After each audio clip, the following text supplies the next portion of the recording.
there, welcome back to my channel and welcome back to what I like to call the horror show that is Diddy's trial. We are now reviewing week 3, and this is part 1. Now I'm going to have 5 parts for today as well, doing the same thing as I did last week, which is basically, and the week before that actually. And I'm going ahead and uploading those every few hours, all for up to date. So it is June 1st, so welcome in the month of June, and yeah, a whole new month for new possibilities. I don't know if that's necessarily going to stretch over to Diddy at this point, but yeah, we'll see how that all goes. But yes, this last week, week 3, definitely was filled with a lot of testimony, a lot of jaw-breaking testimony for some, definitely very devastating for many others.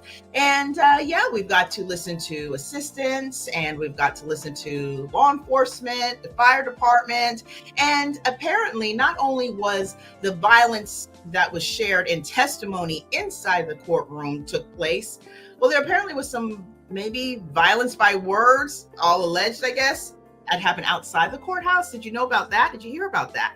We're going to be covering that as well today in one of these parts, I think in the last part. So definitely want to make sure that you have your all notification bells on so you do not miss any of the parts. I'm going to be doing like I normally will do, and just kind of doing, I guess, somewhat of a high level, but it does turn to be a little bit getting more into not so much the nitty gritty weeds of the seeds, but it does coast to calm around there, because I do like to share with you what was shared as an overview in the trial, with all of these devastating testimonies that took place for the week.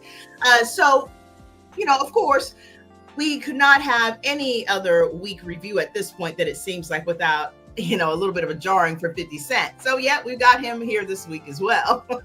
And I don't know which part that's going to fall in, but nevertheless, you have your all notification bells on, you will not miss it.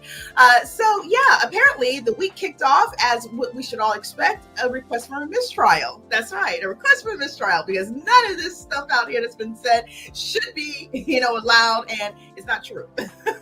So with that being said, we're going to kick off the weeklies with this denial of mistrial as well.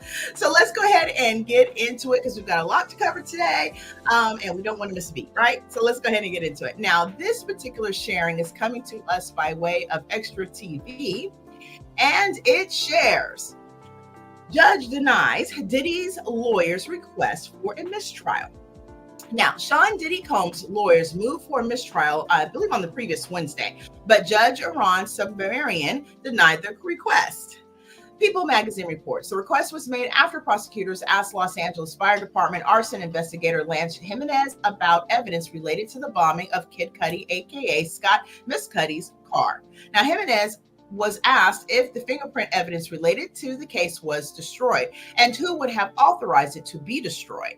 According to People, the defense attorneys claimed this implied Combs was involved in the destruction of evidence. Now, defense lawyer Alexandra Shapiro reportedly said in court they were trying to plant this idea to the jurors that Mr. Combs had authorized this. Now, the judge denied the move for mistrial, ruling that the questions were not prejudicial. And according to People, he instructed the jurors not to consider the questions about the missing fingerprint evidence. Now, last week, Kid Cudi, who briefly dated Combs' ex-girlfriend Cassie Ventura in 2011, had testified about heated interactions with Combs during that time period. The New York Post reported that Miscudi revealed on the stand that in January 2012, his Porsche was, well, set on fire. Now, according to the paper, Cudi said he reported the arson to the police and insisted on the stand, "I knew Combs had something to do with it." Now, the Post added that during cross-examination, Combs' lawyers went to question Kid Cudi over the fact that their client was never tied to the car bombing.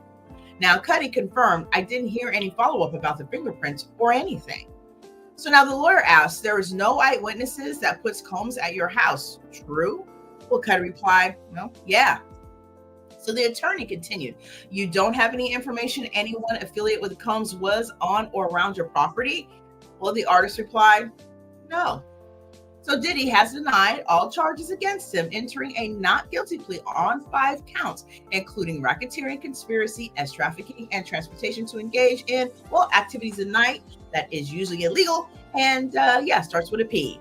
So there you have it. What a way to kick off the week.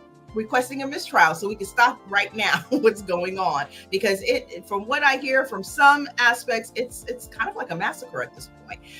It's really unfortunate, obviously, that we're going through this, and I think that each one of us who at all has any kind of fanfare in regards to enjoying the music, and that seemingly came through the production of or surrounding of Diddy, and is seeing that this is where we are so many years later, is just astounding, to say the least. So yeah, that's what it seems like at the beginning. I wonder, if each week we're going to see a little bit of something, how we start off the case, before we get into the devastating testimony that becomes the rest of the week.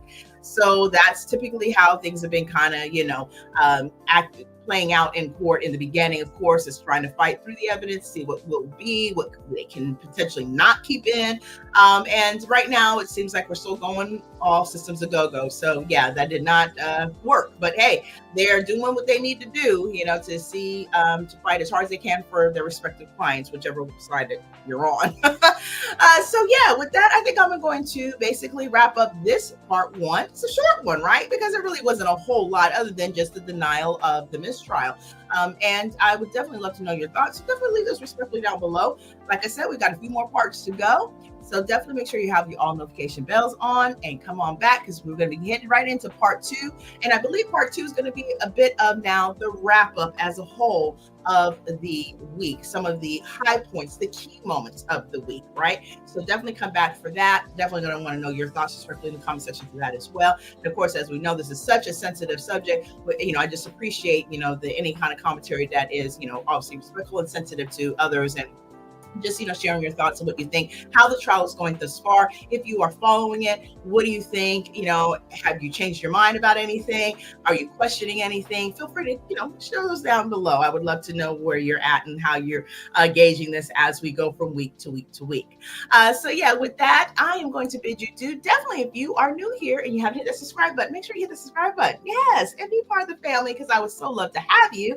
And for all of you that are already part of the family, thank you so very much for your continued viewing and listening support. I so appreciate it so very much. I do. So yeah, we're going to go keep on rolling this train that is this horror show.